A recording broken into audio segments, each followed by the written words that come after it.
senior citizens, Obekai say, Ramede bro, say, Baba Yaya are completing Kumasi Asante Kotoko medicals. Now there are 4 other players almost are complete medicals with Krobia Asante Kotoko. So 4 players no more ha mede bro ewo fia. Hey, Kumasi Asante Kotoko ne Accra folk are going to fight over 500,000 Ghana cedis. This is a 500,000 na Ghana Premier League no and na launch no course. Na launch no course no sika clubs no ubia ebenya as far as from number 1 to the 10th club and mode ho nhyehyɛ na ba Ghana Premier League no officially say ya launch na ya launch no academy. That's the most important aspect. Between ene ecosystem league ne be hyase no ni kwanse mpanyifo eteda. Yes, obetiada Premier League be hyase a month before we you videos, flyers, billboards ni ade. Na yesi we sika ne yepese ye ni ya. We should invest in the game. Yabeba so. Now, Memuna Suleiman, Ghana former Black Queens keeper no. Obekai say na no the video bi ba bonten. Koye ni interview na baby odanye da kiosk buni ade. Finally John Mama marriage out. Say no wako han a new apartment amano. Wasama ni sika botene ato so a say sikai na baba ye dem fan start business bi na on fan fende no. Ho nsem kakra ewo ha mepese mebie ni ache ye nyina na jese ye nya nte ase bi because nsem bi ni na mu a ehia a bit of clarification and ade. Now, Pacho Waha a Super 24 TV and your first time now Wadaroma. Now I click the red subscribe button. Now we a notification. Notification no me what it means. They say a year new video biano ubinya notification. No, let's just say what hooky on. Now Mame Zoomi enko straight into the issue. Before that, me and me did you by the Muchami. Ubit me after me the blog man. Yes, in 70 me and I'm a blogging man. Ubit ma follow social media handle no. Facebook here Super 24 TV. Facebook Super 24 TV. Now without much I do, let me zoom straight into Asante Kotoko issues. Now, Baba Yaya Dandel. Michael Chedramana Dandel were we in the medicals. Now according to GFA status, no, almost there are going to be a youth team. Now, youth team, no, also will be. Now, this youth team, no, 10 players, no, will be eligible to play in the mainstream club, no. Now, so far, Kotoko game Kotoko ne Cornerstones ball last Sunday, no, boy be by. Your friend Bernard Sumwa ball jai.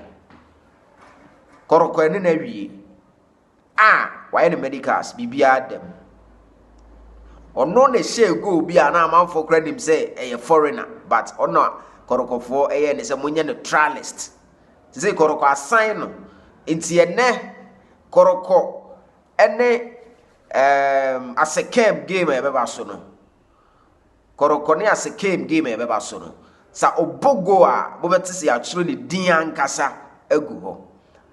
And there is also another player who feature Korokone Cornerstones, Ishaku Fuseni. Or or a right back who piano the ball the series James no. Or also Korokone Nevi, why the medicals be bia a done and deal. And another guy from Park Academy. Only the attend who has a pira or also ye any medicals to say or your crop Asante Kotoko player. And the new emerging talented player waba on board. That's the last one. Subjected to any addition, you know. The last one I was joining your friend Richmond Upoku. Ball pan. Boys the ball Ghana. Ghana phone credit nim pop. That problem now create development. You heard the way about development be siako. Now with a good will be a guide in the year. I think they will meet my Richie the pinnacle of their careers. Because so these are the 4 players. Bernard Somwa, Ishaku Fuseni, Peter Akwa, and Richmond Upoku. Medicals done.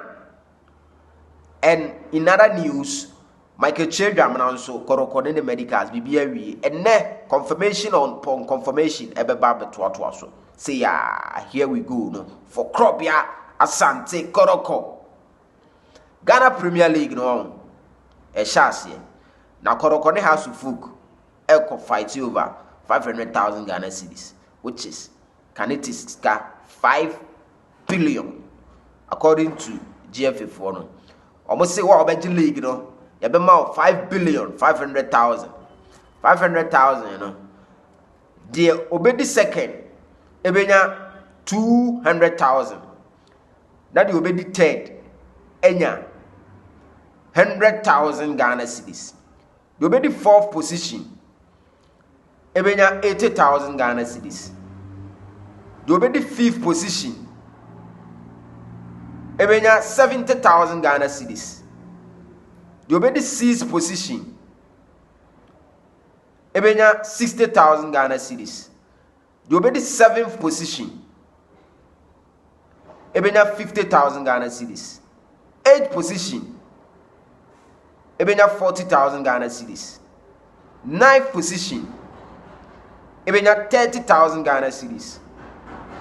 Now the obedi 10th position, afa 20,000 Ghana cedis. Sika yoki kabo ma 1,150,000 Ghana cedis. And at the end of the day, you know, GFA edema as part of prize money for the 2023-2024 Ghana Premier League season. What they say, GFA for asemu mame fanhwe. League na makolanche no, munye promotion, mu advertising yoma. Mia me Kotoko for ya bi me Kotoko for amini omu tifie omu do club no but omu nim Krobia players because we are not promoting our own. Nanke ebe shasi last season league e course so nice goals e PM ni e kire ni TV so na highlight ni so hey this is even perfect so the aya EPL for the year no but ye hu bibisa na Accra Kumasi Swami runabout Edum billboards na Kotoko ye players yi de daso okon kran ya danso man circle na Accra so folk players yi e de daso na chese ye de ade no eba on the doorsteps of the fans yem promote. Let's promote our own. Me and Jazzy are relaxing. No, we are not going blaming radio stations. Radio stations foreign stories. Oh, we still 2 hours on foreign stories. Na nipa no mutie no almost we are interested in foreign stories. And no the mom. And I honso na omunya omo advert money free. But who GF relax sana. And ade ni be ye yo. And a club no so. Omo league be shasi. Mama vibe nembra, atmosphere nembra. It is our own. People should know the players. People should be acclimatized. People should be abreast with the local football. No nioma. 500,000 Ghana cedi. First, no 300,000 Ghana cedi. Media maji man 300. And as you say, I pay 500,000. And you're bad. Send it to be a kind of crewman. It's in penny for yenye nyoma na fuwe league ne munyete. Fuwe league no Kotoko anje has beji. Yes. Me say 2 clubs yi omone mo kosoro Ghana football mo bo kosoro me policy no. Yes. Inti Kotoko anje has nye. Ini kwanse Kotoko nyoma ekoye na has da level baby. Fubia yi there be afuwe Kotoko po or the first na has da to. No money pressure.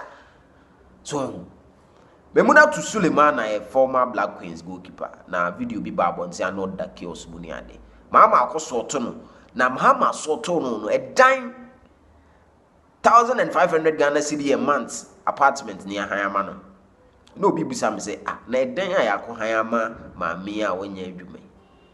Sa ne rent no ekoso in years time. O sika obede be renew. And as a standard na say no ye moving it to no obetimi abon ho bra. Ti said the young boy be asisu na yakọ no Land Cruiser obetima to fuel e dey fuel.